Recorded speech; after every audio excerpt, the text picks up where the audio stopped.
சந்தோஷ் நாராயண் தான் பாடியிருக்காரு. அவர் தான் மியூசிக்கும். அது வேறு லெவலில் ஒரு பாட்டாக இருக்குது. என்னடா பண்ணி வச்சுக்கிறீங்க அப்படின்ற மாதிரி தோணுது.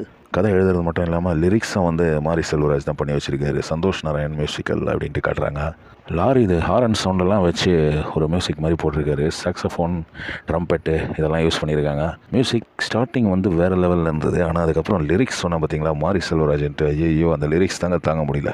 கம்யூனிஸ்ட் கொடியை வந்து சின்ன பசங்க ஆடுறாங்க. இவர் மாரி செல்வராஜ் வந்து அப்படியே ஒரு தேட்டரில் உட்காந்துருக்காரு. இந்த பாட்டை வந்து நீங்கள் போய் கேட்டு பாருங்கள். கேட்டிங்கன்னா வந்து உங்களுக்கே ஒரு காமெடியாக தோணும். ஸ்டார்டிங் வந்து சூப்பராக இருந்தது. ஒரு ஊரில் ராஜா ஒருத்தன் இருந்தானா, இவர் தான் ராஜா போல் இருக்குது. நம்ம மாரி செல்வராஜா அந்த ராஜா தான் வந்து ராஜா அப்படின்ட்டு எழுதிட்டார் போல இருக்குது. அந்த ராஜா சொல்கிற கதையெல்லாம் கண்ணீர் தானா. ஐயோ, அவன் நிமிர்ந்து பார்த்தா வானம், குனிஞ்சு பார்த்தா பூமி. லிரிக்ஸ் எழுத தெரியாமல் தெரிஞ்ச வேலை டைரெக்ஷன் கதை எழுதுறது. அதில் லிரிக்ஸ் பக்கம் ஏன் போகிறீங்க? இதையே வந்து ஒரு வாலியோ